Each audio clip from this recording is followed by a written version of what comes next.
তুমি ঘুমিয়েছিলে তাই আর জাগাইনি। রাগ করেছো? রাগ করব কেন? আপনাকে দেখতে পাইনি ঘুম থেকে ওঠার পর, মন খারাপ শুধু তাই। আমার বউ আমাকে মিস করা শুরু করেছে। একটু পরে চলে আসবো। কতক্ষণ লাগবে আসতে? ঘন্টা দুয়েক পর চলে আসবো। মিটিং শেষ হলো একটু আগে, সবকিছু গুছিয়ে চলে আসবো। আচ্ছা, সাবধানে কাজ করবেন আর সাবধানে আসবেন। নাস্তা করেছিলেন? একটু আগে করেছি, তারপর মিটিংয়ে গিয়েছিলাম। তুমি নাস্তা করেছো? একটু আগে করেছি। আচ্ছা, সাবধানে কাজ করবেন। কল কেটে দিয়ে কাজ করতে থাকি। কাজ শেষ হতে হতে 3 ঘন্টা হয়ে যায়। এরপর লিমনকে নিয়ে বাসায় চলে আসি। বাসায় এসে দেখি বউ আমার ঘুমিয়ে গেছে। ফ্রেশ হয়ে খাবার খেয়ে রুমে এসে লিজাকে জড়িয়ে ধরে শুয়ে পড়ি। ঘুম থেকে উঠে দেখি জিসান আমার পাশে ঘুমিয়ে আছে। মুচকি হেসে জিসানের গালে চুমু দিয়ে উঠে ফ্রেশ হয়ে রুমে এসে দেখি জিসান উঠে গেছে। কখন আসছেন আপনি? দুপুরে এসেছি, কাজ শেষ হতে হতে লেট হয়ে গেছে। এসে দেখি তুমি ঘুমিয়ে পড়েছো। উঠে ফ্রেশ হয়ে আসেন, আমি নিচে গেলাম। বলেই লিজা চলে যায়। আমি উঠে ফ্রেশ হয়ে নিচে এসে সবার সাথে গল্প করতে থাকি। পরের দিন সকালে ঘুম থেকে উঠে লিজাকে নিয়ে বাসায় চলে আসি। আম্মু লিজাকে জড়িয়ে ধরে গালে কপালে চুমু দিয়ে কুশল বিনিময় করে। আমার মেয়ে ওখানে গিয়ে আমাকে ভুলেই গেছে। কি যে বলো তুমি আম্মু, তোমাকে ভুলে যাব কেন? মা, গিয়ে ফ্রেশ হয়ে নে, অনেকটা পথ জার্নি করে এসেছিস। দুজন রুমে চলে আসি। চেঞ্জ করে ফ্রেশ হয়ে শুয়ে আছি। জিসান আমাকে ওর বুকে নিয়ে চুলে হাত বুলিয়ে দিতে থাকে। আচ্ছা, কবিতার কথা তোমাদের বাসায় জানালে কেমন হয়? তাহলে তো ভালোই হবে। ভাবি আমাদের বাসায় আসলে আমার জায়গাটা পূর্ণ হবে আব্বু আম্মুর কাছে। সেটা তো হবেই। দেখি একদিন সময় করে আঙ্কেল আন্টির কাছে গিয়ে বলবো। ওই গাদারাকে দিয়ে তো কিছু হবে না। আমার ভাইয়া একদমই গাধা না। আপনি ভাইয়াকে এসব বলেন কেন? তোমার ভাই আমার বেস্ট ফ্রেন্ড, তাই আমি সবকিছু বলতে পারি। বলেই জিসান আমার নাকে নাক ঘষে। আমি ওনার চোখের দিকে তাকিয়ে আছি। দুজন দুজনের চোখের দিকে পলকহীনভাবে তাকিয়ে আছি। হুট করে জিসান আমার ঠোঁটে নিজের ঠোঁট মিশিয়ে দেয়। আমি জিসানের চুল খামচে ধরি। একটু পর ঠোঁট ছেড়ে দিয়ে নাকে নাক ঘষে। আমি মুচকি হেসে লজ্জায় ওনার বুকে মুখ গুজে নিই। জিসান আমাকে জড়িয়ে ধরে আমাকে ওর বুকে নিয়ে শুয়ে পড়ে। দেখতে দেখতে কেটে যায় 7 দিন। খুব ভালো মতো কাটে আমাদের দিনগুলো। এর মধ্যে আমি একদিন আঙ্কেল আন্টিকে কবিতা আর লিমনের সম্পর্কের কথা বলি। আঙ্কেল আন্টি লিমনের কাছে জিজ্ঞেস করে সত্যি কিনা। লিমন হ্যাঁ বলে। আঙ্কেল আন্টি কবিতাদের বাসায় গিয়ে বিয়ের কথা বলে। কবিতার আব্বু আম্মু রাজি হয়। আর 7 দিন পর লিমন আর কবিতার বিয়ের তারিখ দেওয়া হয়। দুপুরে খুব জোরে বৃষ্টি শুরু হয়। আমি আম্মুকে বলে ছাদে এসে বৃষ্টিতে ভিজতে থাকি। জিসান যদি এখন বাসায় থাকতো, একসাথে ভেজা যেত। কিন্তু সাহেব তো অফিসে গিয়ে বসে আছে। অনেকটা সময় বৃষ্টিতে ভিজতেই রুমে এসে চেঞ্জ করে শুয়ে পড়ি। খুব শীত করছে। আম্মু আমাকে অনেক সময় না ডেকে সাড়া না পেয়ে রুমে এসে দেখে আমি শুয়ে আছি কম্বল জড়িয়ে। আম্মু কাছে এসে আমার কপালে হাত রেখে দেখে শরীরে অনেক জ্বর। কি অবস্থা করেছিস তুই? বৃষ্টিতে ভিজে শরীরে জ্বর বাঁধিয়েছিস। আমি ডক্টরকে কল করে আসতে বলছি। বলেই আমি জিসানকে কল করি। আম্মু বলো। বৌমার শরীরে খুব জ্বর, তুই তাড়াতাড়ি ডক্টর নিয়ে বাসায় চলে আয়। জ্বর আসলো কি করে? আমার সাথে তো ঘন্টা 3 আগেই কথা হলো, সুস্থ ছিল তো।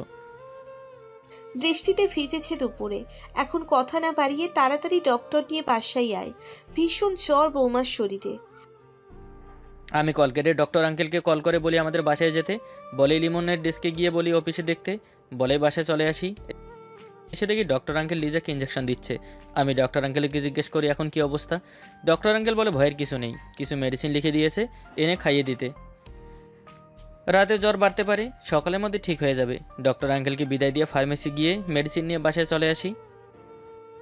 তুই একটু বৌমার দিকে খেয়াল রাখ, আমি খাবার নিয়ে আসছি। দুপুরে কিছুই খাইনি। আমি ঠিক আছে বলে লিজের পাশে বসে, ওর হাতে আমার হাতে নেই। জ্বরে সরে আগুন হয়ে আছে। একটু পর আম্মু খাবার নিয়ে আসলে আমি লিজাকে ধরে আদর্শ অবস্থায় খাইয়ে দেই। এরপর মেডিসিন খাইয়ে দেই, সাবধানে ধরে শুয়ে দেই। তখন মোবাইল বেজে ওঠে। মোবাইল হাতে নিয়ে দেখি লিমন কল করেছে। লিমন বল। কি হয়েছে? তুই এভাবে চলে এলি কেন? লিজার কিছু হয়েছে? আর বলিস না, বৃষ্টিতে ভিজতে গিয়ে জ্বর বাঁধিয়েছে। চিন্তার কিছু নেই, ডক্টর আঙ্কেল দেখে গেছে। আমি অফিস শেষ করে আসছি, একটু খেয়াল রাখিস ওর দিকে। সেটা তোর বলতে হবে পাগল, লিজা আমার বউ, ওর খেয়াল না রাখলে কার খেয়াল রাখবো? তুই চিন্তা করিস না। লিমন ঠিক আছে বলে কল কেটে দেয়। লিজা আমার হাত শক্ত করে চেপে ধরে, আমি লিজার পাশে শুয়ে পড়ি। লিজার জ্বরের ঘরে আমাকে শক্ত করে জড়িয়ে ধরে, আমি লিজার কপালে চুমু দিই।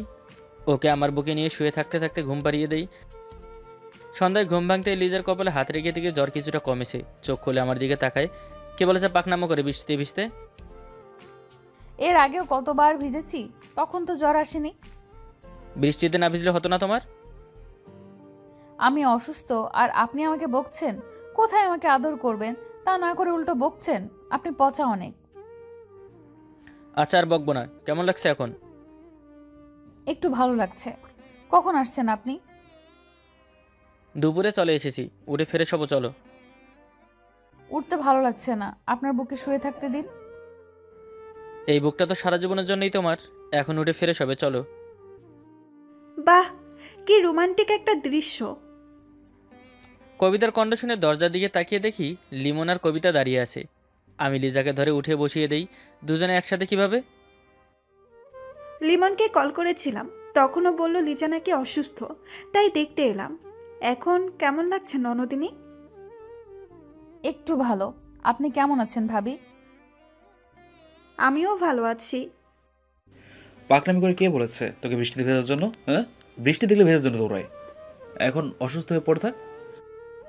বাদ দে তো দোস্ত, দাঁড়িয়ে আছিস কেন? আয় তোরা বস এখানে। লিজা লিমনের কথা শুনে ভয় পেয়ে আমাকে শক্ত করে জড়িয়ে ধরে, ছোট ছোট চোখে লিমনের দিকে তাকিয়ে আছে। মেয়েটা এমনি অসুস্থ, আর তুমি ওকে বকছো? বুদ্ধিশুদ্ধি কখনো হবে না তোমার।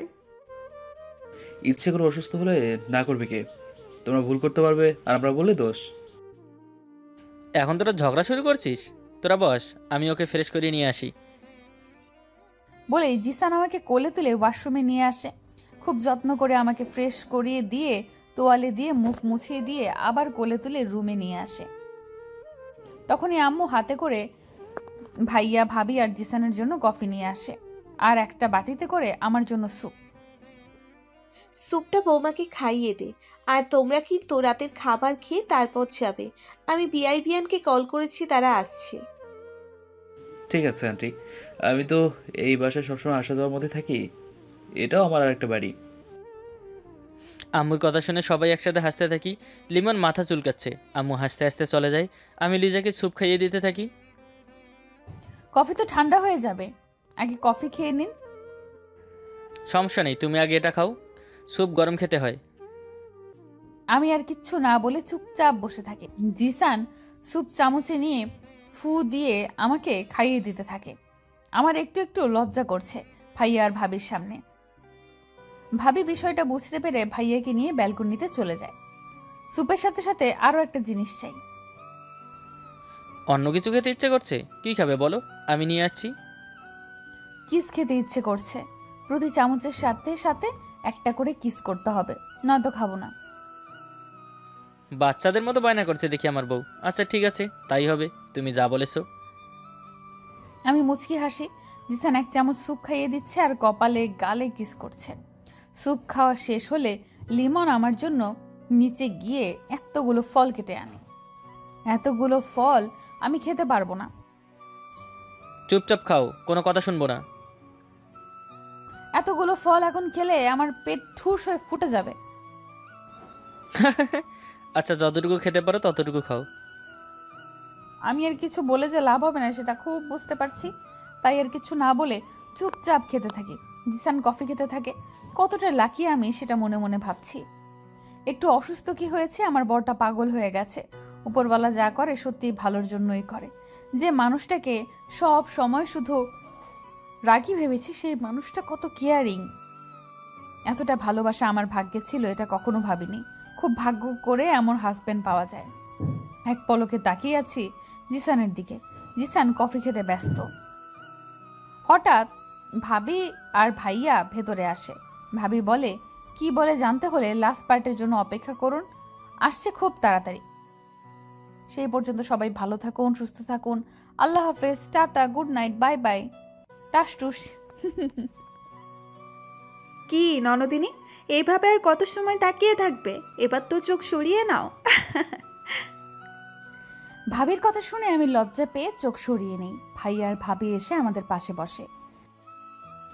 আমরা নিচে গিয়ে আন্টির সাথে কথা বলি, তুই লিজার দিকে খেয়াল রাখ। তুমি কি পাগল হয়েছো? ভাইয়াকে তুমি বাইরে থেকে ঘুরে আসো, আমি লিজার সাথে আছি। ভাইয়া অফিস থেকে এসে এখনো চেঞ্জ করেনি, দেখছো না? সমস্যা নেই, আমি লিজার পাশে আছি। বাইরে যেতে ইচ্ছা করছে না। আচ্ছা চল, অফিস থেকে বাসায় এসে এখনো রুমেই যাচ্ছিস, চল একটু ফ্রেশ বাতাস খেয়ে ফ্রেশ হয়ে আসবি। বাইরে যাচ্ছ যাও, যদি দুজনের একজনও সিগারেট খাও তাহলে কিন্তু ভালো হবে না। তুমি এখনই স্মোক করো? আর জিসান ভাই আপনিও? আরে না, আমরা তো সেই কবেই ভালো হয়ে গেছি। আমাদের কথার মাঝখানে লিজার আব্বু আম্মু আসে।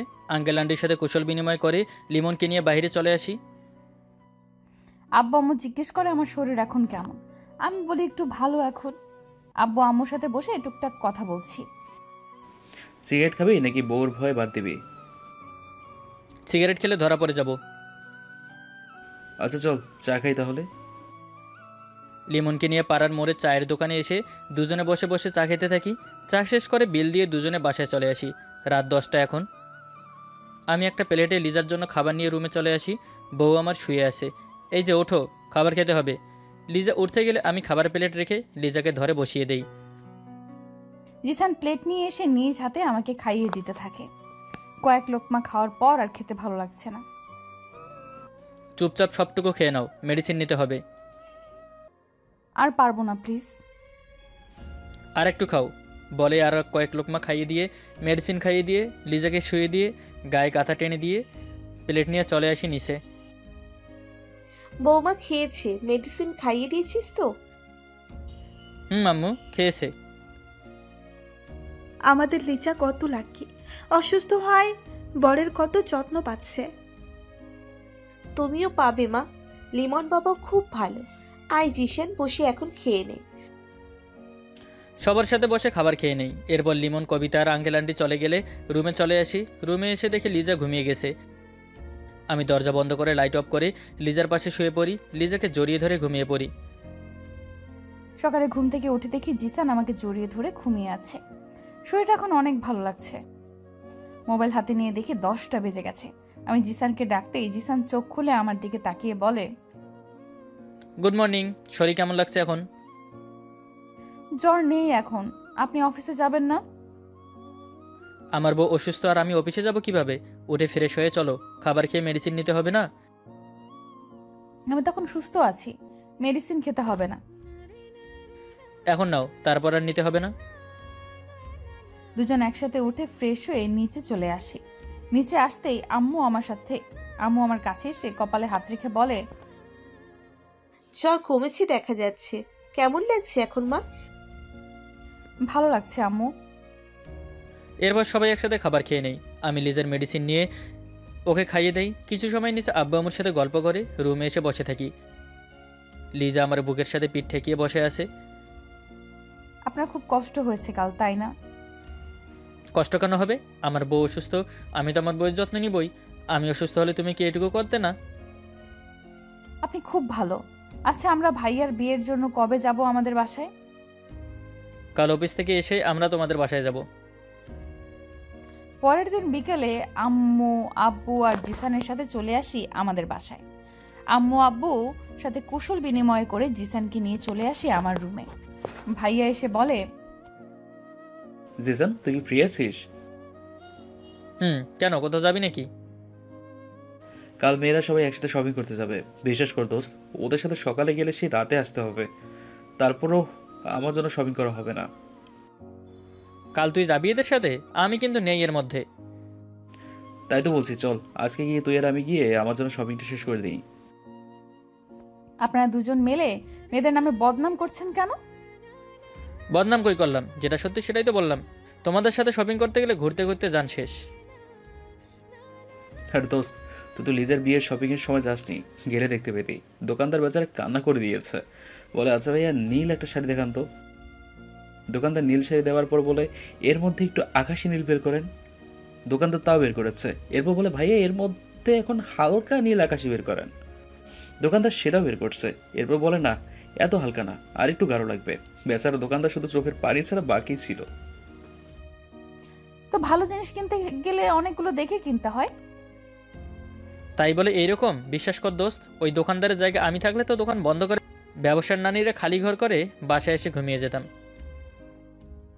আপনারা এসব বুঝবেন না, আছেন তো শুধু ব্ল্যাক আর হোয়াইট শার্ট আর টি শার্ট নিয়ে। সেটাই ভালো, বুঝছো? তোমাদের সঙ্গে আমিও ভুল করে শপিং করতে যাব না, আমারও তো ওয়েট করার ধৈর্য নেই।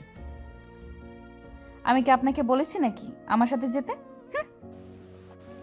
ওর সাথে এসে কথা বলিস, এখন চল। তুই যা, আমি 5 মিনিটের মধ্যে আসছি। লিমন ঠিক আছে বলে চলে যায়। আমি লিজার দিকে ঝুঁকে নাকে নাক ঘষতে ঘষতে বলি, কি খাবে বলো, আসার সময় নিয়ে আসবো। আইসক্রিম, চকলেট, ফুচকা, হালিম, চটপটি আর এই কয়টা আনলেই হবে। আর কিছু বাকি আছে নাকি? বাপরে, এত আইটেম একসাথে খাবে? আইসক্রিম আর চকলেট ফ্রিজে রেখে পরে খাবো, আর বাকিগুলো সবাইকে নিয়ে একসাথে খাবো। ঠিক আছে, সাবধানে থেকো, আর প্রয়োজন ছাড়া রুম থেকে বের হবে না, তোমার শরীর এখন অনেক দুর্বল। আপনিও সাবধানে যাবেন আর তাড়াতাড়ি চলে আসবেন। আমি মুচকি এসে লিজার কপালে চুমু দিয়ে রুম থেকে বের হয়ে লিমনের সঙ্গে বাসা থেকে বের হয়ে গাড়ি নিয়ে চলে আসি শপিং মলে। আগে কি নিবি সেটা বল।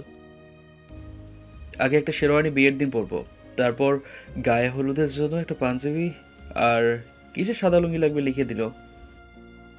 লিস্ট বের করে দে শালা, অযথা সময় নষ্ট করার কোনো প্রয়োজন নেই। লিমনের পকেট থেকে লিস্ট বের করে দিলে আমি দোকানদারকে লিস্ট দিয়ে বলি সব কিছু উন্নত মানের দেওয়ার জন্য। দোকানদার ঠিক আছে বলে সব কিছু এক এক করে প্যাকিং করতে থাকে। আমি ঘুরে ঘুরে দেখতে থাকি। হঠাৎ চোখ যায় একটা চুরির দোকানে, একগুচ্ছ নীল কাচের চুরির দিকে। আমি দোকানদারকে বলি এরকম দুগুচ্ছ চুরি প্যাকিং করে দিতে। দোকানদার প্যাকিং করে দিলে আমি টাকা দিয়ে চলে আসি লিমনের কাছে। লিমন আমার হাতে শপিং ব্যাগ দেখে বলে, কিরে তোরা তো আবার কি? নিশ্চয়ই তোর বউ মানে আমার বোনের জন্য কিছু নিয়েছিস। সেটা তোমার না জানলেও চলবে শালা বাবু। তোর কত দূর হলো? সব কিছু হয়ে গেছে, এখন গিয়ে ক্যাশ কাউন্টারে টাকা দিয়ে বের হয়ে যাব। লিমনের সাথে ক্যাশ কাউন্টারে এসে বিল পে করে শপিং মল থেকে বের হয়ে চলে আসি একটা আইসক্রিম পার্লারে। কিরে এখন তোর আইসক্রিম খেতে ইচ্ছে হলো? আমার না, তোর বোন মানে আমার বউ আসার সময় বলে দিয়েছে এটা সবই শুরু। এরপর আমি কয়েক রকমের আইসক্রিম নিয়ে নেই। এরপর চলে আসি চকলেটের দোকানে। 4-5 রকমের চকলেট নিয়ে চলে আসি ফুচকার দোকানে। এক এক করে বাকিগুলো নিয়ে বাসায় চলে আসি। বাসায় এসে দেখি সবাই নিচে বসে আছে। আমি চুরির ব্যাগ ছাড়া সবগুলো লিজার হাতে দিয়ে ওপরে চলে আসি। এক এক করে ব্যাগ খুলে দেখি আমি যা যা বলেছি সব এনেছে। আমি গিয়ে আইসক্রিম আর চকলেট ফ্রিজে রেখে বাকিগুলো বাটিতে করে সবাইকে ভাগ করে দেই। আমি আর জিসানের জন্য উপরে নিয়ে আসি। এসে দেখি জিসান রুমে নেই, ওয়াশরুম থেকে পানির শব্দ হচ্ছে। বেডে চোখ যেতেই দেখি একটা শপিং ব্যাগ পড়ে আছে। ধরবো কি ধরবো না ভেবে ধরা হয়নি। তখনই জিসান ওয়াশরুম থেকে বের হয়ে, হাতে করে এগুলো নিয়ে দাঁড়িয়ে আছো কেন? আপনার সাথে বসে একসাথে খাবো তাই নিয়ে আসলাম। আমি তো সব খাই না, তুমি বসে খেয়ে নাও। খান না মানে কি? এগুলো অনেক মজা তো। মজা বলেই তুমি খাবে, আমি এসব কখনো খাইনি আর ইচ্ছেও নেই। আচ্ছা এইদিকে আসো। আমি বাটি দুটো টেবিলে রেখে জিসানের কাছে যেতেই জিসান শপিং ব্যাগটা খুলে আমার দিকে 2 গুচ্ছ নীল কাচের চুড়ি এগিয়ে দিয়ে বলে, জানি না তোমার পছন্দ হবে কিনা। আর ভাবতে পারো এত বড় বিজনেসম্যান স্বর্ণের চুরি না দিয়ে কাঁচের চুরি দিচ্ছে। আসলে লিমনের সাথে শপিং করতে গিয়ে চুরিগুলো চোখে পড়ে, তাই তোমার জন্য নিয়ে এলাম। পরবে এগুলো? 100 বার পরবো। এই চুড়িগুলো আমার কাছে স্বর্ণের চেয়েও দামি। এর মধ্যে আমার বরের ভালোবাসা মিশে আছে। আমার বর আমার জন্য নিজে পছন্দ করে এনেছে। আমার কাচের চুড়ি খুব ভালো লাগে। আমি গালে হাত রেখে লিজার দিকে তাকিয়ে মুচকে হাসছি। লিজা চুরি পেয়ে ভীষণ খুশি। সামান্য কাচের চুরিতে কেউ এতটা খুশি হয় সেটা আমার জানা ছিল না। পরিয়ে দিন আপনার নিজের হাতে। জিসান মুচকি হেসে খুব যত্ন করে আমার হাতে চুড়ি পরিয়ে দেয়। আমি চুড়িগুলো ঘুরিয়ে ঘুরিয়ে দেখে জিসানকে বলি, কেমন লাগছে আমাকে চুড়িগুলোতে? ভীষণ সুন্দর লাগছে, তুমি গিয়ে আয়নায় দেখো। আপনার এই চোখ দুটোই তো আমার আয়না, অন্য কোনো আয়নার প্রয়োজন নেই তো আমার। আমার বউটা তো দেখছে অনেক রোমান্টিক হয়ে গেছে। আমি আম্মুকে দেখিয়ে আসি। বলেই লিজা চলে যায়। আমি লিজার বাচ্চা মোদিকে হাসতে থাকি। তোয়ালে দিয়ে হাত মুখ মুছে বেডে এসে শুয়ে পড়ি। আম্মু উনি আমার জন্য এগুলো এনেছে, কেমন হয়েছে? ভীষণ সুন্দর হয়েছে। আর আমার বৌমাকেও খুব সুন্দর লাগছে চুড়িগুলোতে। তার চেয়ে বেশি ভালো লাগছে তোর মুখের হাসিটা মা। সব সময় এমন হাসি খুশি উপরওয়ালা তোকে রাখুক। আমি মুচকি হেসে আম্মুকে জড়িয়ে ধরি। এরপর আমার আম্মু কাছে গিয়ে বলি, চুড়িগুলো কেমন হয়েছে? আম্মু বলে, খুব সুন্দর লাগছে। খুশি মনে রুমে এসে দেখি বর আমার ঘুমিয়ে পড়েছে। অফিস থেকে এসে এখানে এসেছে। তারপর ভাইয়া আবার নিয়ে গেছে শপিং করতে। বরটা আমার খুব ক্লান্ত। আমি জিসানের পাশে শুয়ে ওর বুকে মাথা রেখে শুয়ে পড়ি। এত সুন্দর পছন্দ তোমার তো হতেই পারে না। আমি নিশ্চিত জিসান ভাই তোমার সাথে গিয়েছিল। আমার পছন্দ খারাপ, তাই না?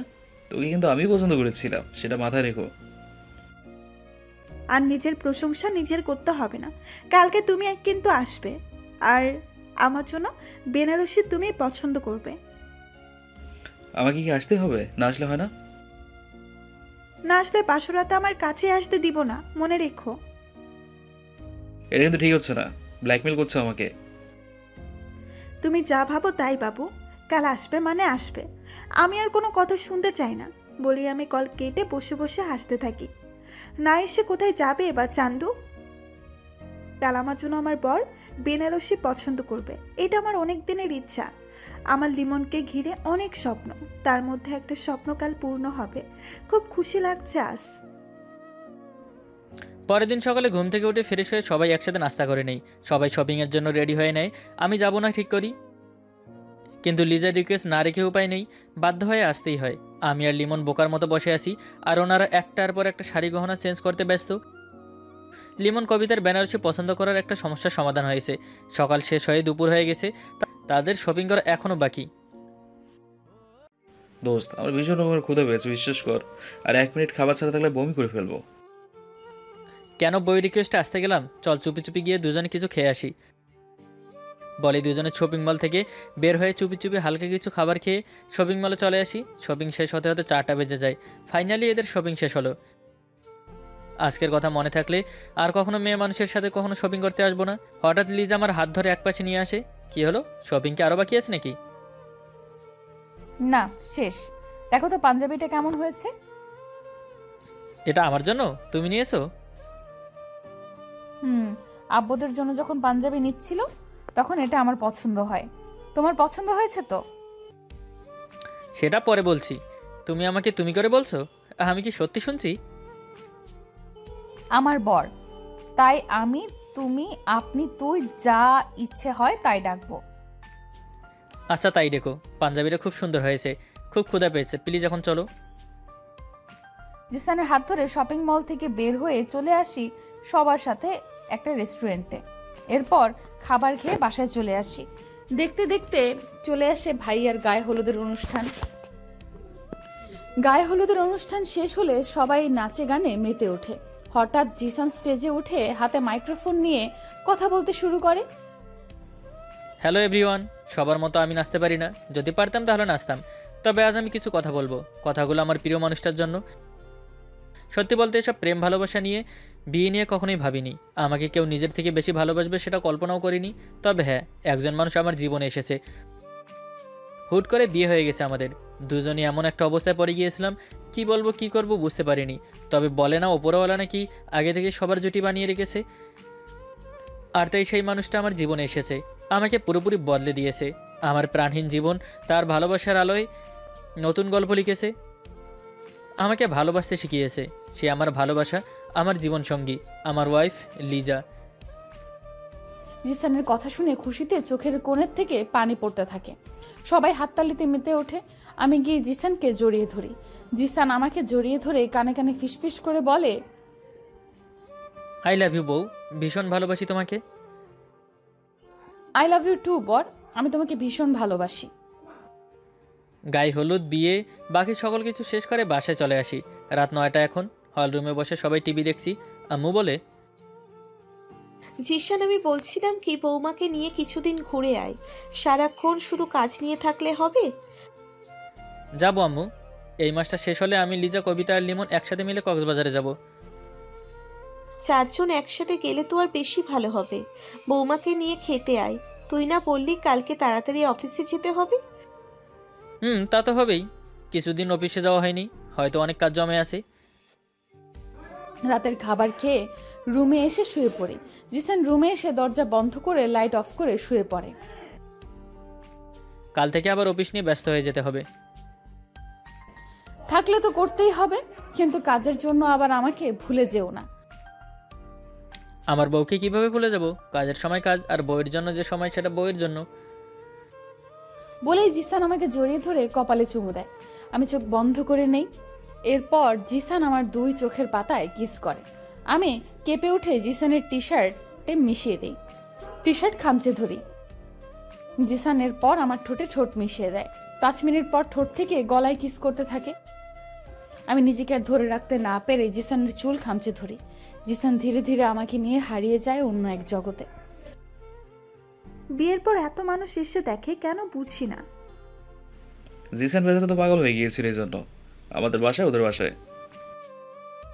জিসান ভাই তো খুব রাগী, আর পাগল হবারই তো কথাই। জিসান মোটেও রাগি না। আচ্ছা, এখন কি এসব নিয়ে কথা বলবে, নাকি একটু রোম্যান্স হবে? আমি মুস্কি হেসে লিমনকে জড়িয়ে ধরি। লিমন আমার ঘাড়ে ওর মুখ গুজে দেয়। আমি বিছানার চাদর খামচে ধরে চোখ বন্ধ করে নেই। লিমন ধীরে ধীরে ঘাট থেকে গলায় নেমে আসে। এরপর দুজনে একে অপরের মাঝে ডুবে যাই। পরের দিন সকালে ঘুম থেকে উঠে দেখি জিসান বেডে নেই। ওয়াশরুম থেকে পানির শব্দ আসছে। কিছু সময় পর জিসান একটা তোয়ালে পেঁচিয়ে ওয়াশরুম থেকে বের হয়ে আসে। জিসানের খালি বুকে কালো লোমের উপর বিন্দু বিন্দু পানির ফোঁটাগুলো মুক্তোর দানার মতো লাগছে। এক দৃষ্টিতে তাকিয়ে আছি জিসানের খালি বুকে। এমন করে তাকিয়ে কি দেখছো? কিছু না তো। নিজের বুকটা ঢেকে রাখতে পারো না? কেন? আমার বউ কি এভাবে আমাকে দেখলে নিজেকে সামলাতে পারে না বুঝি? আমার বরের বুকটা এত আকর্ষণীয়, আমি কি করব? থাক, এখন আর কিছু করতে হবে না, উঠে ফ্রেশ হয়ে নাও, আমাকে অফিসে যেতে হবে। আমি মুচকি হেসে উঠে ওয়াশরুমে চলে আসি ফ্রেশ হতে। গোসল করে চেঞ্জ করে রুমে এসে দেখি জিসান রেডি হয়ে গেছে। দুজন একসাথে নিচে এসে নাস্তা করে নেই। এরপর জিসান চলে যায় অফিসে। আমি আম্মুর সাথে হাতে হাতে সবকিছু গুছিয়ে নেই। অফিস আর বাসা করে কেটে যায় 3 মাস। এর মাঝে কক্সবাজার থেকে ঘুরে চলে এসেছিলাম। শুক্রবার বলে অফিসে যাই। লিমন আর কবিতা এসেছে আমাদের বাসায়। লিজা গিয়ে চা বানিয়ে আসে সবার জন্য। চা নিয়ে আসার সময় হঠাৎ লিজা মাথা ঘুরে পড়ে যায়। আমি দৌড়ে গিয়ে লিজাকে ধরে কোলে করে সোফায় শুয়ে দেই। জিসান তাড়াতাড়ি ডক্টরকে কল করে আসতে বলল। আমি কল করছি জিসান, তো লিজার কাছে থাক। লিমন ডক্টরকে কল করে। কিছু সময়ের মধ্যে ডক্টর চলে আসে। ডক্টর কিছু সময়ের মধ্যে লিজাকে চেক আপ করে বলে ভয়ের কিছু নেই, খুশির খবর, লিজা মা হতে চলেছে। ডক্টরের কথা শুনে সবার মুখে হাসি ফুটে ওঠে। সবচেয়ে বেশি খুশি আমি। ডক্টর কিছু মেডিসিন লিখে দিয়ে চলে যায়। কিছু সময় পর লিজার সেন্স ফিরে আসে। আম্মু লিজার জন্য গরম দুধ করে আনে। কি হয়েছে আমার? হঠাৎ করে মাথাটা ঘুরলো কেন? তুই মা হতে চলেছিস মা, আমাদের ঘরে নতুন মেহমান আসছে। আম্মুর কথা শুনে লজ্জা পেয়ে আম্মুকে জড়িয়ে ধরে। আব্বু আম্মুকে কল করে ভাইয়াকে আসতে বলে। ভাবি আমার পাশে বসে আমাকে জড়িয়ে ধরে। কিছু সময়ের মধ্যে আব্বু আম্মু চলে আসে।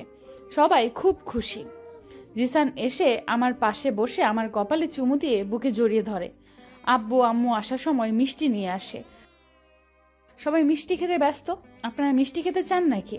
তাহলে দোকানে গিয়ে মিষ্টি খেয়ে নিন। আমাদের জন্য সবাই দোয়া করবেন আর সবাই ভালো থাকবেন। এখানেই আসছি। আল্লাহ হাফেজ।